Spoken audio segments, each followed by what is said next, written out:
seja muito bem-vindo, seja muito bem-vinda a mais uma live sobre como resolver todos os seus conflitos conjugais através da Bíblia, através da Escritura, como você pode solucionar todos os conflitos. E quando eu digo todos os conflitos, estou dizendo todos mesmo.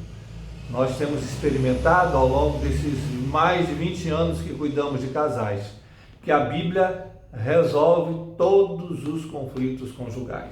Não existe conflito, não existe dificuldade dentro do casamento que a palavra de Deus não tenha solução. Não tenha solução. E você pode experimentar isso dentro do seu casamento, através da Escritura, resolvendo seus conflitos conjugais. Hoje eu queria falar sobre um assunto que traz bastante conflito dentro do casamento e nós temos, nesse exato momento, cuidado especificamente de um casal que está passando por esse conflito.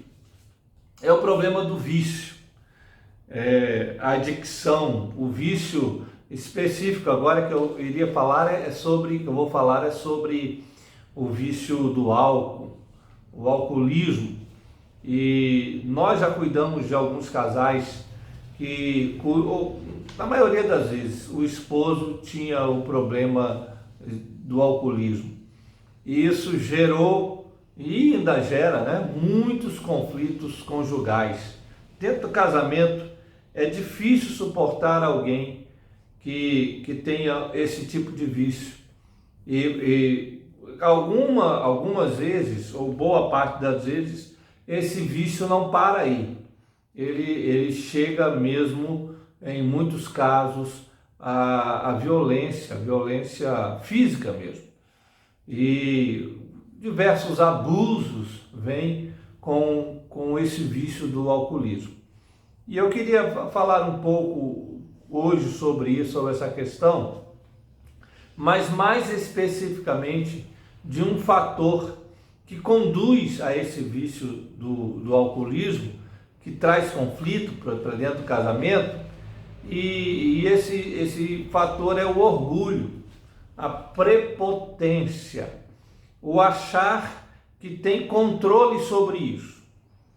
Esse é um grave problema do adicto e que traz problema para o casamento, é achar que sabe onde está pisando, achar que tem o controle, que sabe parar na hora certa, que sabe dosar a questão do álcool, e na grande maioria das vezes não sabe.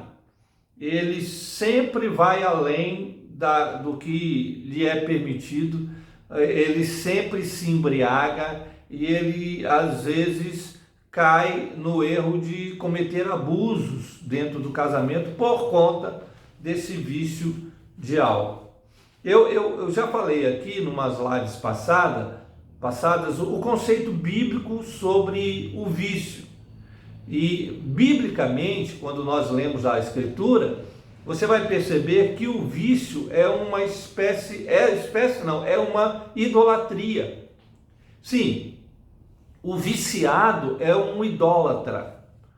Por quê? Como é que você deve pensar nisso? O viciado, ele está querendo satisfazer, ele está querendo preencher um vazio. O viciado, ele está querendo satisfação, ele está querendo plenitude, ele está buscando alegria, paz, satisfação, enfim, ele busca essa completude que ele não encontra no seu casamento, que ele às vezes não encontra na sua igreja, que ele não encontra nele mesmo. Ele vai buscar essa completude e aí ele busca no vício, em alguma espécie de vício. Eu estou falando aqui especificamente sobre o alcoolismo, mas o viciado, ele busca essa satisfação no seu vício. E quando nós buscamos a satisfação em qualquer outra coisa que não seja Deus, nós criamos aí uma idolatria para nós. Por isso que a Bíblia fala o tempo todo e associa o vício a um ídolo.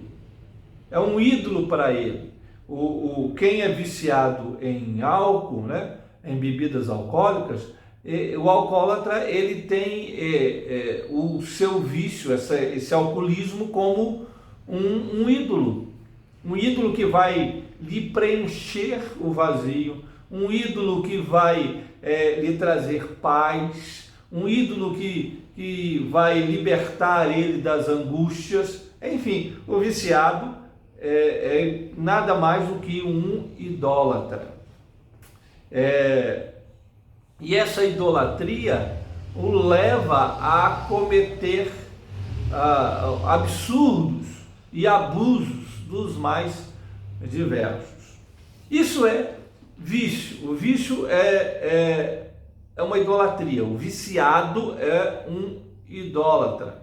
Ele tem o objeto do seu vício, seja o álcool, seja o crack, seja a cocaína, seja a pornografia. Ele tem o objeto da sua idolatria como o seu Deus, como aquilo que pode satisfazê-lo. E aí ele vai e se envereda e busca essa satisfação. Então, é preciso nós corrigirmos, primeiro, essa confusão de achar que o idólatra, o viciado, ele é um pobre coitado, dominado pelo seu vício. Ele é um coitadinho e ele é uma vítima do seu vício, e ele precisa ser tratado aí com vamos dizer assim, um carinho exagerado, né? Ele precisa ser paparicado. Não, o viciado é um idólatra e precisa ser tratado como um idólatra, não é? Vai ser tratado com misericórdia? Sim, ele vai ser tratado com misericórdia, mas ele precisa ser tratado também com a verdade, com justiça. É preciso ser tratado com firmeza, para que haja esse despertamento e essa recuperação dele. Dentro do casamento, que é o nosso tópico específico aqui, esse idólatra, ele traz a sua idolatria para o casamento. Ou seja, o casamento ele é afetado por esse vício. Quando você tem ou a esposa ou o esposo viciados, né, idólatras dentro do casamento, isso vai afetar o outro cônjuge que não tem vício. E vai afetar também, logicamente, se tiverem filhos, vai afetar. Essa idolatria, ela encampa todo mundo, né? Ela não deixa ninguém de fora.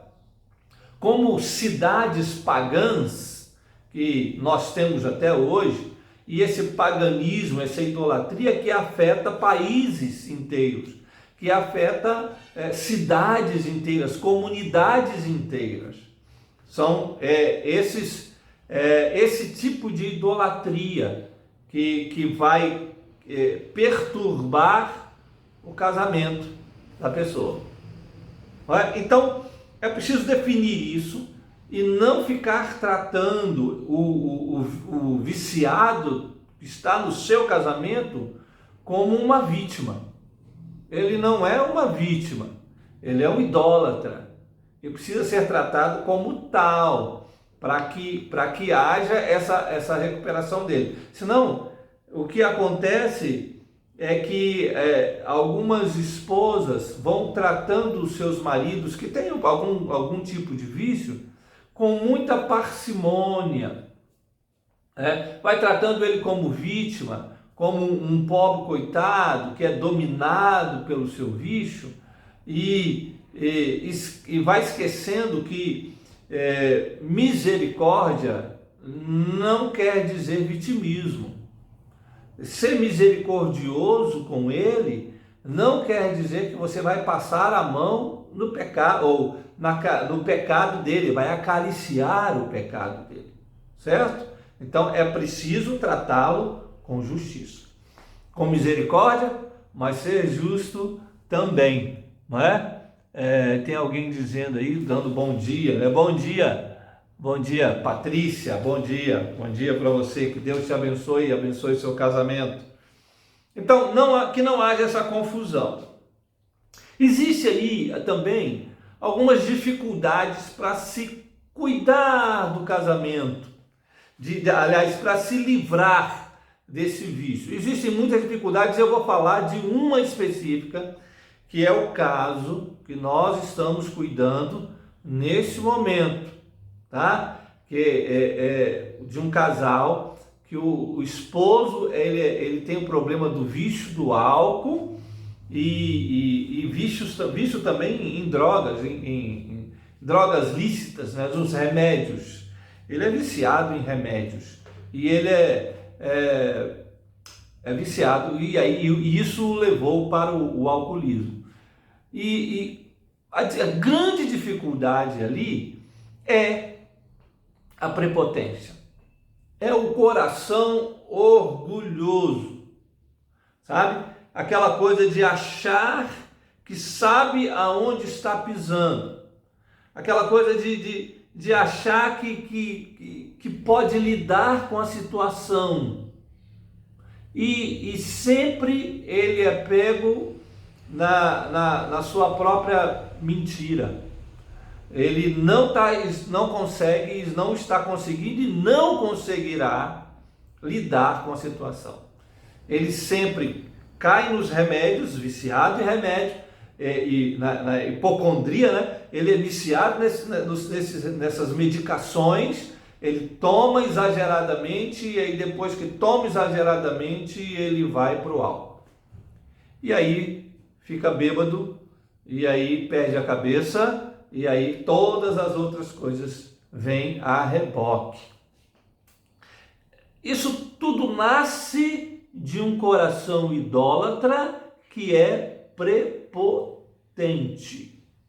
que é orgulhoso, que não quer admitir a própria fraqueza, que não quer reconhecer que é idólatra, que não quer reconhecer que precisa se livrar dessa idolatria, que precisa entregar isso para Deus e se livrar disso. Mas quando esse coração é orgulhoso, né? Quando a soberba invade o coração, aí realmente fica muito difícil se livrar desse vício dentro do casamento.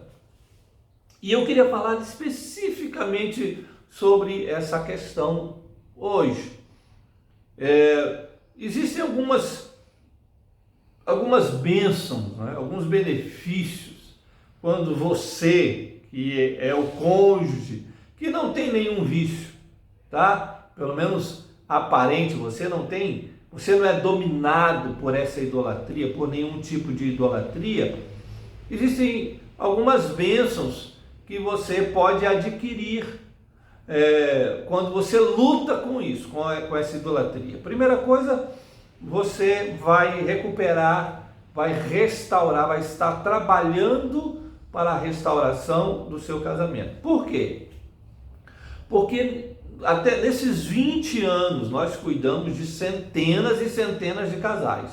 Nesses 20 anos nós não vimos nenhum casamento onde houvesse um alcoólatra que não tivesse problema.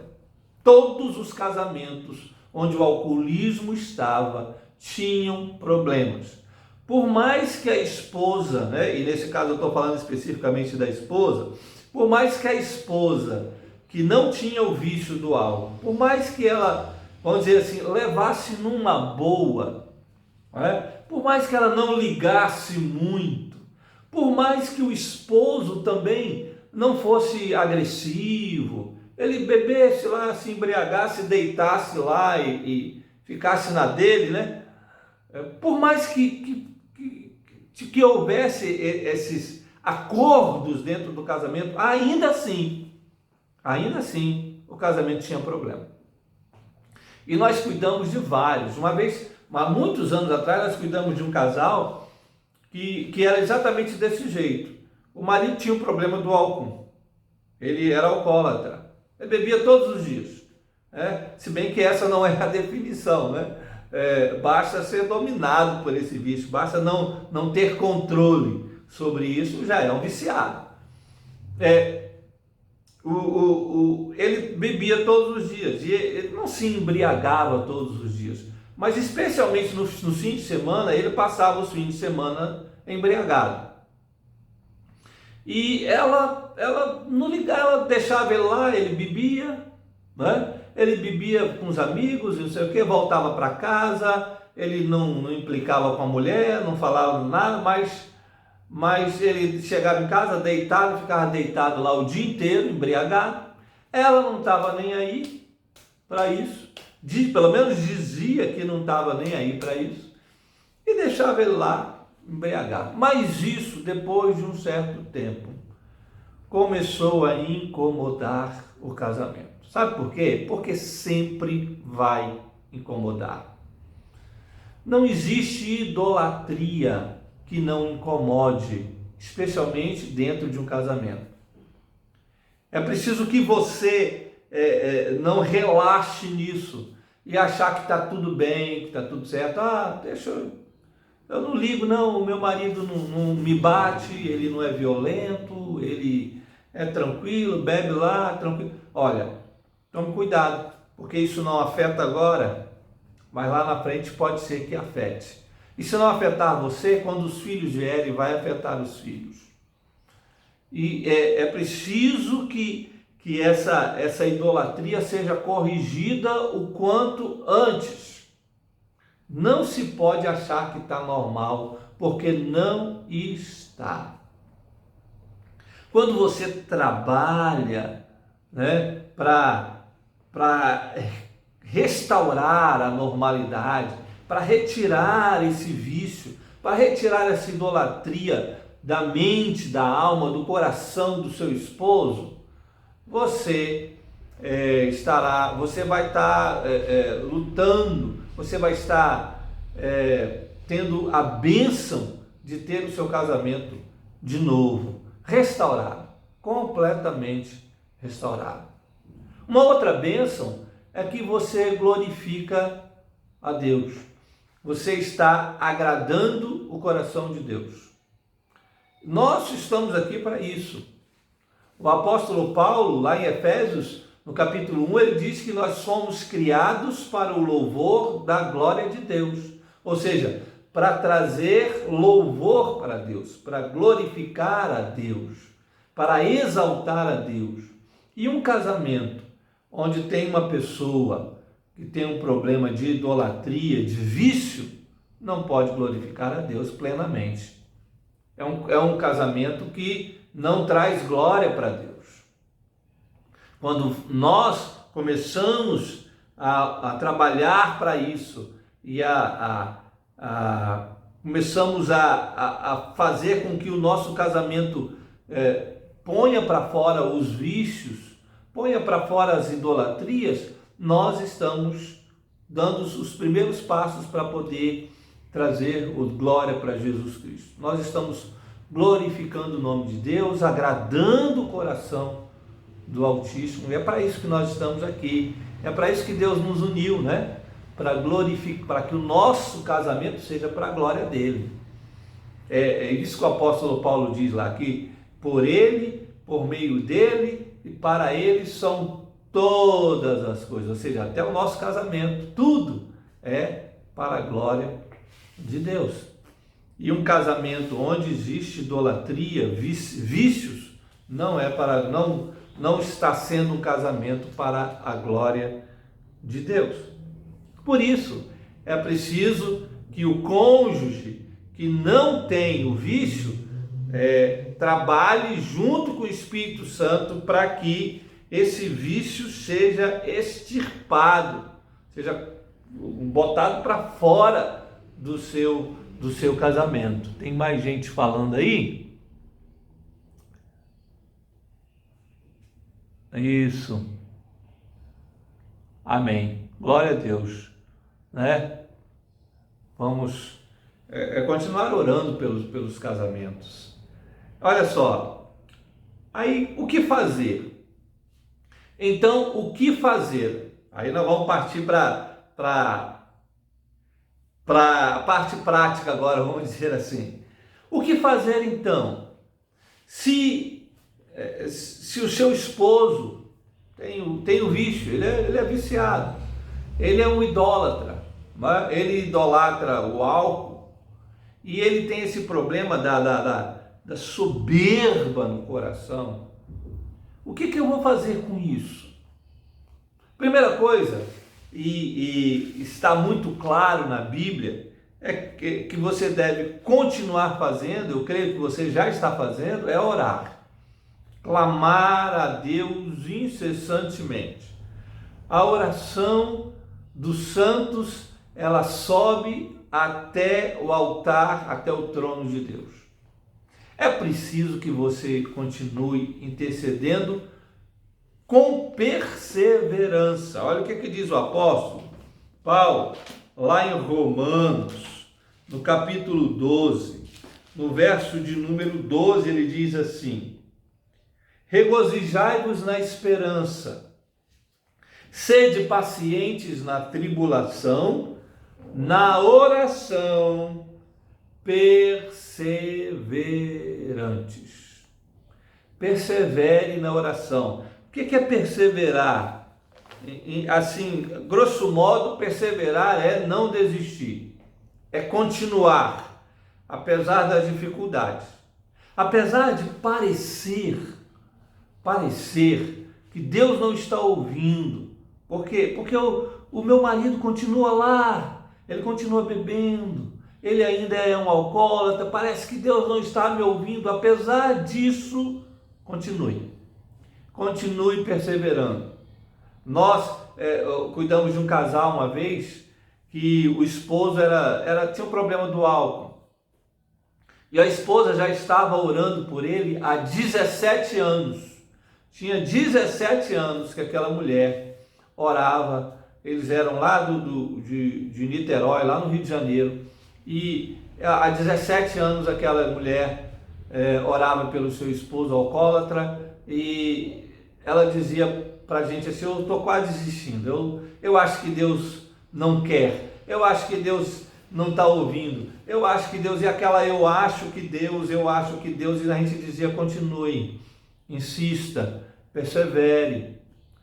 Eu lia para ela sempre, relembrava para ela aquela passagem da viúva que procurou aquele juiz iníquo, né? E insistiu com o juiz para que ele ouvisse a sua causa. E Jesus, lá nessa parábola, diz assim: olha, se aquele juiz que não teme a Deus, que não teme os homens, aquele juiz perverso, iníquo, ele atendeu aquela mulher, que dirá Deus? Não é? O fato é que depois de 17 anos que essa mulher estava orando, Deus finalmente ouviu a oração dela. Ou Deus veio e fez um milagre na vida do esposo dela. 17 anos depois, aquele esposo foi convidado para um evento de uma igreja. E lá naquele evento da igreja, ele nem queria ir. Ele tinha até bebido um pouco, não estava embriagado, mas tinha bebido. E ele estava lá no evento junto com ela e com as suas 2 filhas. E naquele evento, aquele esposo disse sim para Jesus. Abriu o coração para Jesus e se entregou a Jesus e nunca mais colocou uma gota de álcool sequer na boca. 17 anos orando. Primeira coisa que deve fazer é continue orando. Persevere. Eu estou aqui há 5, 6, 7 anos orando. Até quando? Até quando Deus sabe. O nosso papel, o seu papel é continuar perseverando em oração, amando, agindo com misericórdia, sem ficar passando a cabeça, né, a mão na cabeça, sem ficar acariciando o pecado dele, o vício dele. a idolatria dele, sem ficar achando que ele é vítima. Não, ele não é vítima. Ele é um idólatra que precisa de Jesus. Então, continue orando, continue orando. Outra coisa que você deve fazer é ministrar ao coração dele. Ministrar. Sabe por quê? Porque, via de regra, um idólatra, um viciado, ele tem um coração orgulhoso, ele tem um coração prepotente, ele sempre acha que consegue dominar o vício e não consegue. Ele sempre acha que é mais forte do que o seu ídolo, que no caso que eu estou falando é o álcool. Sempre vai achar. Esse esposo que eu estou falando especificamente, que nós estamos cuidando e tratando do casamento dele, ele acha que ele consegue dominar, ele acha que está certo e que ele consegue controlar o seu ídolo, que é o álcool. Não, o álcool sempre vem e o derruba. Ele não consegue. Ele tem esse coração orgulhoso, esse coração prepotente, soberbo. É preciso ministrar ao coração dele. Você é soberbo. Você precisa melhorar essa sua prepotência, esse orgulho que você tem no coração. Olha o que diz aqui. É lógico que essa ministração que eu estou falando é feita com misericórdia, né? É feita com brandura, com mansidão, com carinho. Não vai jogar e lançar em rosto, não é desse jeito que se faz. Mas é preciso fazer. Olha o que diz aqui o autor de Provérbios, lá no capítulo 16, ele diz assim: a soberba precede a ruína, a altivez do espírito a queda. O coração soberbo, ele vai levar para a ruína. Esse coração altivo, esse coração prepotente, que acha que tem o domínio das coisas, que acha que sabe tudo sobre o seu vício, ele vai levar essa pessoa para a queda, ele vai derrubar essa pessoa. Não é o vício, presta atenção nisso, não é o vício que derruba o seu esposo, é o coração idólatra dele, o coração soberbo, o coração prepotente. Então, quando você fica tratando só o vício, você não trata lá na raiz. A raiz é o coração orgulhoso. A raiz é o coração soberbo. É preciso ministrar essa mansidão ao coração dele, essa humildade. Ele precisa ver que precisa ter um coração humilde diante de Deus. Olha o que diz o apóstolo Tiago, no capítulo 4, ele diz assim: Deus resiste aos soberbos, mas dá graça aos humildes. O 1 de Pedro, capítulo 5, verso de número 6, aliás, verso 5, ele diz assim: no trato de uns com os outros, cingivos de toda humildade, porque Deus resiste aos soberbos, contudo, aos humildes concede a sua graça. Humilhai-vos, ele diz, portanto, debaixo da poderosa mão de Deus, para que ele vos exalte. Então, o coração do idólatra, o coração do viciado é um coração soberbo. É preciso tratar aí. É um coração cheio de ira. É um coração cheio de orgulho, orgulhoso. É preciso tratar isso na vida do seu esposo. É o primeiro passo, não é? Antes de acusá-lo do vício, é preciso acusá-lo do seu orgulho, da sua soberba, da sua prepotência. Para quê? Para que você consiga tratar a idolatria. É preciso primeiro tratar o idólatra. É preciso você tratar dele, do coração cheio de ira, do coração orgulhoso do seu esposo, antes de tratar o vício. Agora, Um outro passo que você deve dar é procurar ajuda. Lá em Tiago, na carta de Tiago, capítulo 5, no verso 16, diz assim: confessai os vossos pecados uns aos outros e orai uns pelos outros para serdes curados.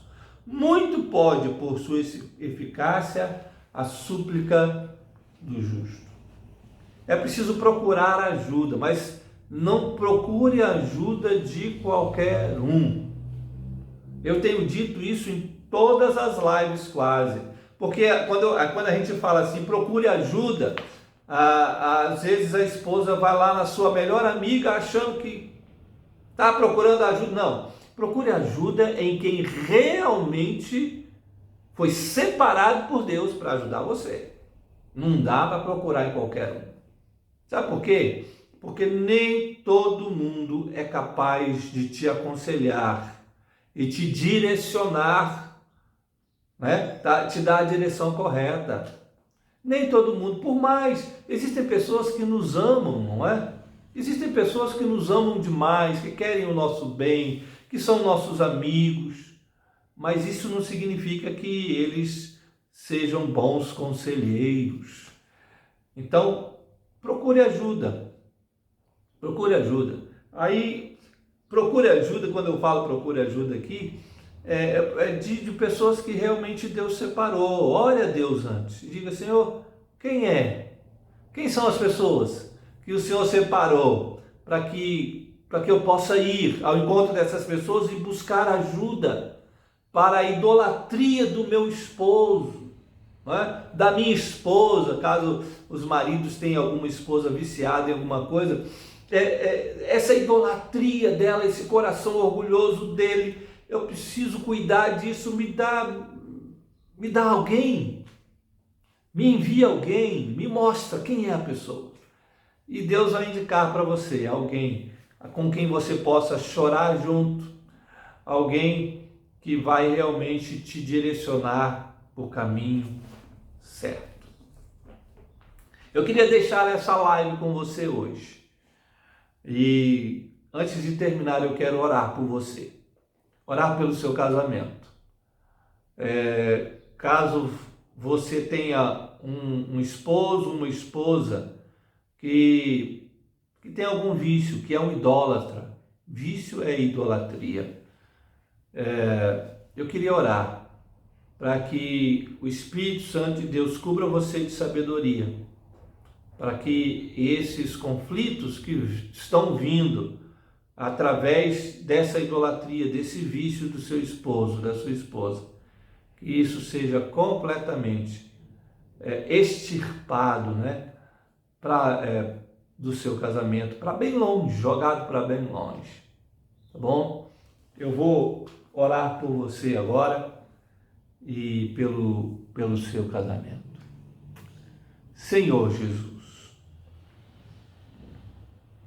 eu quero te pedir por essas pessoas que estão vendo essa live aqui, assistindo a live. Eu quero te rogar por elas. Coloca o casamento de cada uma delas no teu altar, Senhor. Foi o Senhor que uniu no tempo e no espaço esse casal. Ó Pai, se existe algum deles que tem problemas com algum tipo de vício, eu te peço que o Senhor restaure. Eu te peço que o Senhor traga a solução.